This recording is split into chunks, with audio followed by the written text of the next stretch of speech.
Hello everyone. So guys, आज के इस लेक्चर में हम डिस्कस करने वाले हैं रिफ्रैक्शन थ्रू मल्टीपल मीडिया। तो देखेंगे कि इसका जो आर्टिकल है वो कैसे होगा, कैसे डायग्राम बनेगा, सारे पॉइंट को वन बाय वन हम डिस्कस करेंगे। तो देखिए, सबसे पहले जो आपका हेडिंग है वो क्या है, refraction through parallel multiple media. अब बात ये आती है कि भाई पैरेलल मल्टीपल मीडिया से कैसे रिफ्रैक्शन होगा। तो देखिए, पैरेलल मल्टीपल मीडिया का देखिए क्या मतलब है। देखिए, पैरेलल का मतलब आप जानते हैं कि भाई जो सरफेस आपस में क्या हो, बिल्कुल 0 डिग्री के एंगल पे हो, मतलब वो एक दूसरे के क्या है, अबव हो। जैसे अगर हम कंसीडर कर लें, एक सरफेस ये है, अगर हम इसके ऊपर ये सरफेस ले आते हैं तो ये सरफेस आपस में क्या है, पैरेलल हो जाते हैं। तो देखिए, हमको क्या करना है, हमको पैरेलल मल्टीपल मीडिया लेने, मतलब पैरेलल मल्टीपल सरफेस लेना है। तो देखिए, हम क्या कर लेते हैं, हम कंसीडर कर लेते हैं कि भाई ये जो ऊपर का पोर्शन है ये हमारा एयर का पोर्शन है, फिर इसके नीचे यहाँ क्या आपका आ जाता है, वाटर आ जाता है। तो देखिए, मीडियम 1 हमने एयर कंसीडर कर लिया, जो बीच वाला मीडियम है इसको हमने वाटर कंसीडर कर लिया, और वाटर के नीचे हम कंसीडर कर लेते हैं कि भाई क्या लगा हुआ है, ग्लास लगा हुआ है। क्या लगा हुआ है, ग्लास लगा हुआ है। अब देखिए, ग्लास वाला हमने मीडियम क्या है, थर्ड कंसीडर कर लिया। तो medium 1 air, medium 2 water and medium 3 glass. And glass के नीचे हम कंसीडर कर लेते हैं, फिर से हमारा क्या आ जाता है, एयर, जो कि हमारा मीडिया 1 था। तो ये तो आप समझ गए कि भाई first medium, second medium and third medium. अब इसके बाद बात आता है कि भाई रिफ्रैक्शन कैसे अगर करेगा। तो देखिए, अगर हम आप बात करें आपसे रिफ्रैक्शन की, तो देखिए ऑब्वियस सी बात है कि भाई पहले रे ऑफ लाइट आपकी क्या इंसिडेंट होगी यहां पर। अब इस पॉइंट पे इंसिडेंट होगा तो आप क्या करेंगे, नॉर्मल ड्रॉ करेंगे। तो जैसे हमने क्या कर लिया, नॉर्मल को ड्रॉ कर लिया। नॉर्मल ड्रॉ करेंगे तो angle of incidence I1 and angle of refraction R1 को हमने रिप्रेजेंट कर दिया। आफ्टर दैट ये रे क्या करेगा, आगे जाएगा। फिर ये देखो, सरफेस फिर से चेंज हो रहा है, वाटर से ग्लास में जाने वाला है, तो यहां पे क्या होगा, फिर से रिफ्रैक्शन होगा। तो यहां पर हमने क्या किया, रिफ्रैक्शन को शो किया। अब आपको पता है कि वाटर से ग्लास जा रहा है तो रेयर टू डेंसर जा रहा है, तो फिर क्या होगा, रे नॉर्मल के वर्ड बेंड हो, तो थोड़ा सा बेंड इसको हमने कर दिया। बेंड कर दिया तो हमको क्या रिप्रेजेंट करना पड़ेगा, हमको फिर से यहां पर ये जो एंगल है, ये एंगल क्या है, रिप्रेजेंट करना पड़ेगा कि भाई ये एंगल क्या होगा। तो देखिए, आपको पता है कि भाई ये जो एंगल होता है वो आप कहते हैं एंगल ऑफ इंसिडेंस। ये जो एंगल होता है इसको आप कहते हैं एंगल ऑफ इंसिडेंस। लेकिन आप इस केस में देखेंगे कि भाई ये लाइन और ये लाइन दोनों क्या है, नॉर्मल है। ये जो डॉटेड वाली लाइन है फर्स्ट वाली, और ये सेकंड वाली डॉटेड वाली लाइन है, ये हमारे दोनों क्या है, नॉर्मल है। तो देखिए, आपको दिखाई दे रहा होगा ये जो लाइन है, ये डॉटेड है, ये भी लाइन डॉटेड है, ये दोनों क्या नॉर्मल है, और इनको एक ही लाइन ये क्या है, इंटरसेक्ट कर रही है। तो फिर ये जो एंगल है, ये एंगल हमारे क्या हो जाएंगे, इक्वल हो जाएंगे। क्यों? क्योंकि ये हमारे क्या अल्टरनेट एंगल है। तो ये R1 था, तो फिर ये भी हमारा क्या है, R1 हो जाएगा। अब देखिए, अब आपको पता है कि भाई यहां से इस पॉइंट से क्या रिफ्रैक्शन हो गया है। अगर इस पॉइंट से हमारा रिफ्रैक्शन हो गया, ध्यान से देखिए, इस पॉइंट से हमारा क्या रिफ्रैक्शन हो गया है, ये जो रे है वो नॉर्मल के टुवर्ड्स क्या वेंड हो गई है। तो फिर आपको पता है कि भाई ये यहां से क्या इस तरीके से आगे जाएगा। तो आप क्या करेंगे, तो देखिए ऑब्वियस सी बात है कि आप इस एंगल को क्या है, फिर से क्या करेंगे, रिप्रेजेंट करेंगे। ये जो एंगल है डॉटेड वाला, इस एंगल को आपको क्या रिप्रेजेंट करना पड़ेगा। अगर हम इस एंगल की बात करें तो हम क्या कंसीडर कर लेंगे, अरे जैसे हमने R1 कंसीडर किया तो उसी तरीके से हम R2 क्या है, कंसीडर कर लेंगे। तो ये एंगल हमारा हमने कंसीडर कर लिया, ये एंगल क्या है, हमारा R2 है। अब फिर से वही बात, अब ये रे आपकी इस पॉइंट C पर क्या इंसिडेंट कर रही है, पॉइंट C पे आपकी इंसिडेंट कर रही है। अब आपको पता है ये नॉर्मल है, ये भी नॉर्मल है, डॉटेड वाली लाइन, ये लाइन डॉटेड वाली नॉर्मल है, ये भी डॉटेड है। फिर से ये इसको क्या कर रही है, इंटरसेक्ट कर रही है। तो फिर ये एंगल और ये एंगल, ध्यान से देखिए, ये एंगल और ये एंगल क्या हो जाएगा, हमारा अल्टरनेट एंगल हो जाएगा। और अगर अल्टरनेट एंगल हो जाएगा तो फिर ये क्या होंगे, आपस में फिर से इक्वल हो जाएंगे। तो ये R2 हमने कंसीडर किया हुआ था, तो फिर ये भी हमारा क्या हो जाएगा, R2 हो जाएगा। ठीक है, तो ये भी हमारा क्या है, R2 हो जाएगा। अब देखिए, आपको पता है कि रे ऑफ लाइट इस पॉइंट C के बाद क्या जाने वाली है, ग्लास से एयर में जाने वाली, मतलब डेंसर से रेयर में जाने वाली है। तो फिर ये क्या नॉर्मल से अवे हो जाएगा। तो हमने इसको देखो नॉर्मल से अवे कर दिया। अब इस एंगल को आपका क्या हो जाएगा, ये एंगल आपका हो जाएगा I1, क्योंकि जिस एंगल पे रे ऑफ लाइट आती है उसी एंगल पे क्या है, आगे इमर्ज करती है। तो ये पूरा डायग्राम आपका क्या है, बन जाता है। बस इंपॉर्टेंट आपका डायग्राम है। डायग्राम के बाद की जो स्टेप है वो काफी आपके इजी हैं, उनको आप क्या है, बहुत ही कम टाइम में क्या कर सकते हैं। तो ध्यान रखिएगा इस डायग्राम को बनाना आप जरूर समझ लीजिए, क्योंकि ये डायग्राम क्या है, पेपर जब आप बनाते हैं तो कई बार क्या है गलत हो जाता है। तो आप कम से कम एक बार मेरे कहने पर प्रैक्टिस जरूर करिएगा डायग्राम बनाने की, और सही डायग्राम बनाने की कोशिश कीजिएगा। और एक इंपॉर्टेंट पॉइंट मैं आपको बताना चाहूंगा, जब आप इस डायग्राम को बनाते हैं तो ध्यान ये रखिएगा कि ये जो लाइन होती है, ये जो लाइन आप देख रहे हैं, तो ये आप कोशिश करिए कि सरफेस के इस साइड बनाएं थोड़ा। मतलब कुछ लोग देखो क्या करते हैं, जैसे मान लो ये सरफेस है, कुछ लोग ऐसे बनाएंगे, कुछ लोग ऐसे बनाएंगे, कुछ लोग ऐसे बनाएंगे, कुछ लोग ऐसे बनाएंगे। तो आपको ये कोशिश क्या करना है, आपको कोशिश ये करना है कि भाई हम जितना इधर जा सकें उतना हमारे लिए क्या है ज्यादा बेटर है। तो आप क्या करें, आप इस लाइन को बनाएंगे तो फिर आपका जो डायग्राम है वो इजीली क्या है बन जाएगा। अगर आप इस लाइन की तरफ नहीं जाएंगे तो फिर डायग्राम में थोड़ी प्रॉब्लम क्या आपको आ सकती है, क्योंकि जब आप इसको रिफ्लेक्शन रिप्रेजेंट करते हैं तो ये दो लाइन जो होती हैं ये आपस में क्या स्ट्रेट दिखती हैं। स्ट्रेट ना दिखें इसलिए आपको क्या करना है, हमेशा कोशिश ये कि जितना आप इधर आ सकें उसके बाद आप डायग्राम बनाइए, जिससे कि आपका जो डायग्राम बिल्कुल क्लियर आपका क्या बन सके। अब देखिए ये तो हो गई आपकी डायग्राम की बात। अब बात कर लेते हैं भाई आर्टिकल कैसे होगा। तो देखो मैंने आपको लास्ट टर्न पे बताया था दो मीडिया का केस, आज हम बात करें मल्टीपल मीडिया का।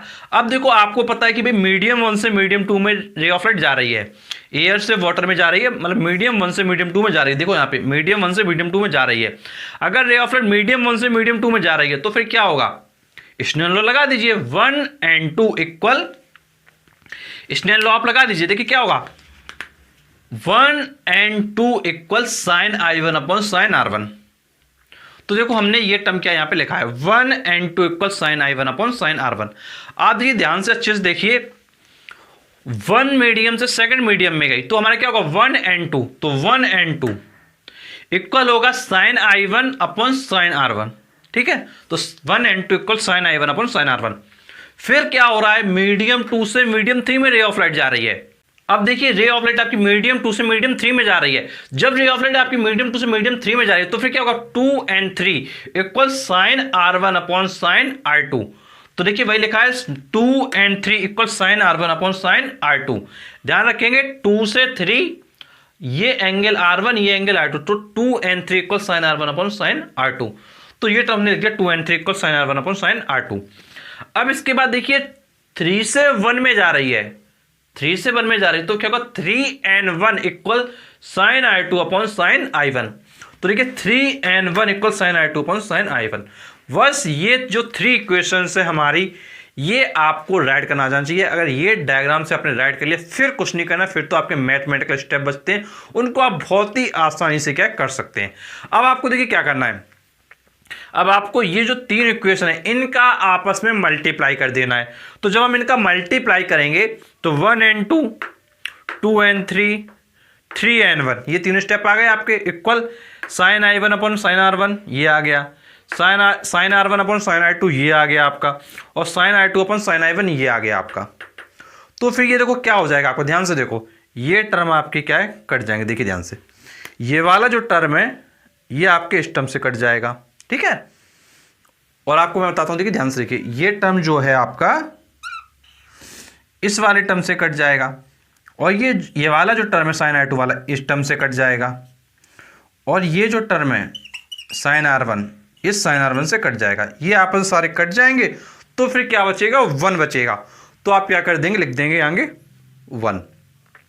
तो 1 and 2, 2 and 3 into 3 and 1 equal 1। यहां तक आपका क्या आर्टिकल कंप्लीट हो जाता है। बट इसके आगे भी आप कुछ स्टेप को अगर चाहें तो रिप्रेजेंट कर सकते हैं। देखिए क्या रिप्रेजेंट कर सकते हैं, ध्यान से देखिए। अगर आप चाहें तो आप 2 and 3 की वैल्यू क्या निकाल सकते हैं। जैसा देखो आपको पता है कि भाई 1 and 2, 2 and 3, 3 and 1 क्या है 1 है। अगर आप 2 and 3 का वैल्यू निकालें तो ये टर्म और ये टर्म क्या है डिवाइड में चला जाएगा।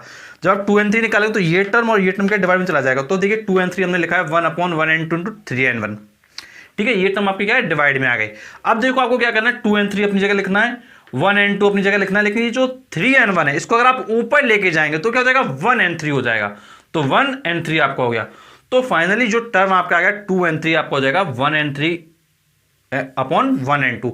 तो ये टर्म आपके क्या इस तरीके से रिप्रेजेंट कर सकते हैं। तो आपको ध्यान रखना है कि आपको फाइनल यहां तक करके आना है। एक टर्म ये आपका हुआ फाइनल और एक टर्म आपका ये हुआ फाइनल।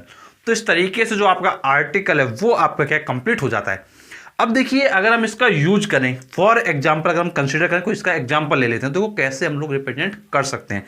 जैसे ये क्या 2N3, तो देखिए 2 क्या है वाटर है, 3 क्या है गिलास है। तो आप क्या लिखेंगे, 2 को लिखेंगे वाटर, 3 को लिखेंगे गिलास, और यहां क्या लिखेंगे n लिखेंगे, इक्वल लिखेंगे 1N3। 1N3 मतलब ये एयर था और ये ग्लास था, तो लिखेंगे आप ANG अपॉन में 1N2। 1N2 मतलब 1 एयर था और 2 वाटर था, तो क्या लिखेंगे आप ANW। तो इसका जो एग्जाम्पल है ये आपका क्या है हो जाता है। तो इस तरीके से आप चीज़ों को अच्छे से क्या रिप्रेजेंट कर सकते हैं। अब देखो आप, अगर आपको मैं लर्न करने के पॉइंट ऑफ व्यू से भाई कि आपको लर्न कैसे रहेगा, तो देखो अगर लर्न की अगर हम आपसे बात करें तो आपको पड़ा 2N3, क्या निकालना है आपको 2N3। तो मैंने आपको बताया था RHS वाला मतलब 3 वाला अपॉन 2 वाला, तो 3 वाला अपॉन 2 वाला, 3 वाला अपॉन 2 वाला किसके रिस्पेक्ट में होगा, 1 वाले के रिस्पेक्ट में। 2N3 मतलब 3 वाला अपॉन 2 वाला, तो 3 वाला अपॉन 2 वाला किसके रिस्पेक्ट में, 1 वाले के रिस्पेक्ट में। तो देखिए आप इस तरीके से पूरा ये सिस्टमेटिक वे को फॉलो कर सकते हैं। और ध्यान रखिएगा ये लास्ट वाला फॉर्मूला ये, और एक फॉर्मूला ये, इसका जैसे मैंने आपको एग्जांपल बताया WNG इक्वल क्या हो जाएगा, राइट वाला G अपॉन W वाला किसके रिस्पेक्ट में, एयर के रिस्पेक्ट में। अब देखिए ध्यान ये रखना है कि भाई डायग्राम आपको गिवन हो या ना गिवन हो, उन दोनों ही केसेस में आप क्या है ये फॉर्मूले अप्लाई कर सकते हैं, इसमें कोई भी आपको कंफ्यूजन नहीं होना चाहिए। और इस पर बेस्ड आपकी बुक में काफ़ी न्यूमेरिकल्स दिए गए हैं, उन न्यूमेरिकल्स को आप क्या कर सकते हैं, हम आपको 1 बाय 1 सारे टॉपिक्स आपको छोटे छोटे वीडियोस में प्रोवाइड कर रहे हैं, जिससे कि आप सारे टॉपिक्स को बहुत अच्छे सिस्टमेटिक वे में कर सकें। और ये जो प्रीवियस लेक्चर्स हैं जो आप देखना चाहते हैं उनके लिए आप क्या कर सकते हैं, प्लेलिस्ट में विजिट कर सकते हैं। प्लेलिस्ट का नाम है टर्म 2 CBSE क्लास 12 फिजिक्स। इस प्लेलिस्ट में जाकर आप क्या कर सकते हैं, ऑल लेक्चर्स को देख सकते हो, और सारे वीडियोस को देखकर आपका जो चैप्टर वो बहुत अच्छे से क्लियर हो जाएगा। और यदि कोई आपका डाउट है, कुछ आप पूछना चाहते हैं, तो आप नीचे कमेंट बॉक्स में कमेंट करके पूछ सकते हैं। और अगर आप हमारे फेसबुक पेज तक पहुंचना चाहते हैं या फिर हमारे टेलीग्राम चैनल को ज्वाइन करना चाहते हैं, तो आप क्या कर सकते हैं, डिस्क्रिप्शन बॉक्स में जाइए, आप टेलीग्राम चैनल को ज्वाइन कर लीजिए, बिल्कुल फ्री ज्वाइन करना है। और इसके साथ में आप क्या कर सकते हैं, आप हमारे फेसबुक पेज को भी लाइक कर सकते हैं, जहां पर हम आपके लिए बहुत ही इंपॉर्टेंट अपडेट्स वगैरह लाते रहते हैं। और फेसबुक ग्रुप का भी लिंक आपको क्या है मिल जाएगा। तो बच्चों मिलते हैं आपसे नेक्स्ट वीडियो में, तब तक के लिए शुक्रिया।